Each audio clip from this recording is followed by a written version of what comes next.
Now you might be thinking, Rachel, why do you have such an old phone? This thing is practically a dinosaur. And until recently, I didn't know that this was a thing, that people still didn't have iPhone 6S's. It is iPhone season, and in front of me, I have all 4 of the brand new iPhones. We have the iPhone 13 Pro Max, the iPhone 13, iPhone 13 Pro, and iPhone 13 mini. It was actually until I was hanging out with my friends and they were like, oh my gosh, how are you still using a phone that old? And my reaction generally was like, what? It's not even that old. But it actually kind of is. See, I had in my head that people didn't actually buy new phones every year, every other year. That it was kind of a thing people did maybe every 5, maybe 10 years. Actually, a lot of people keep buying more and more new phones. I mean, iPhone has come up with a new phone almost every year, so yeah.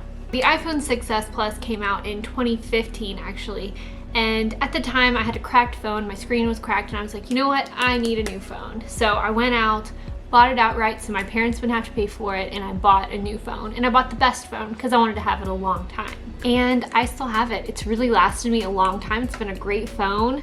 Now, not so much. I mean, I still use it every day. Like, this is my everyday phone that I use for basically everything. However, I have to keep it plugged in all the time. Half the day I literally keep it just plugged in because it's always at 1%. And I don't know why, I just feel like that 1% lasts a really long time. And it really does do everything I need to because I bought the largest model so it doesn't fill up on data super quickly. I remember when I purchased the phone, I said I wanted the largest storage that they had, and the guy at the place was like, you'll never need that much storage, but look how many years I've had it. Yes, I've had to empty out my camera roll a few times, but like, it's lasted me. Now, struggling with the battery life and even my friends' comments about how old my camera was, I really did think about buying a new phone. I don't know, there's something about people being like, what? You have something that's so old, that just kind of makes you want to be like, oh, I gotta get a new phone. This is embarrassing. But really, it's not. I'm actually kind of proud that I still have this phone. It's kind of cool. And what's funny is the newest iPhone that's coming out now, the iPhone 13, is about the same size as this old one. And I'll be honest, Apple doesn't thrill me to support them as a business. I mean, they do a lot of things right. And if I'm being honest, there's a lot of things Apple does now that are new that I don't love, like how you have to buy a new iPhone plug whenever you buy a new phone. Like, this is the iPhone plug that I bought with this phone, and like, she's fallen apart, but like, she still works, so like, I still use her. And all of the new features on the phone I find really cool, like the new camera settings, all that new stuff. But a lot of the stuff, the reason I even bought this phone is because it had a really good camera, and it still has a good camera. I still use it sometimes to record video. On the daily for this channel, I love using my Canon EOS M50 Mark II, which is what I am filming with right now. I absolutely love this camera. I think it's perfect for YouTube. But there are times that an iPhone is really, really helpful. For example, whole fruit stick, and a sour cream and a rainbow sprinkle.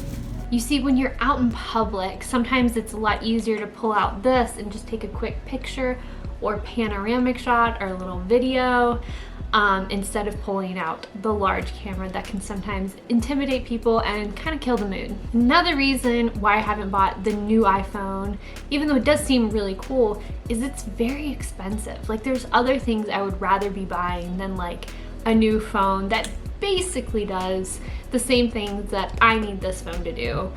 They kind of do the same thing. Now, my Apple laptop that I've had also since 2014, 2015 or so, I absolutely love it dearly. It just has tons of features that work really well for me, such as the port for all the SD cards, and I know now you have to purchase dongles or whatever they're called to put in it. So I don't know, there's just a lot of little things that Apple has done that I've not been super happy with, and honestly, I'm happier with the old stuff.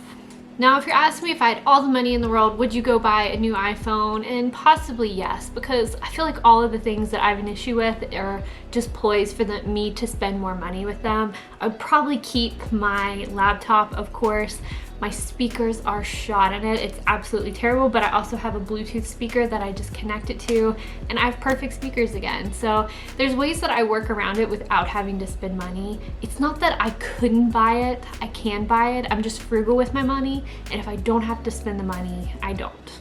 Is anybody else like that? If you are, hit the like button down below.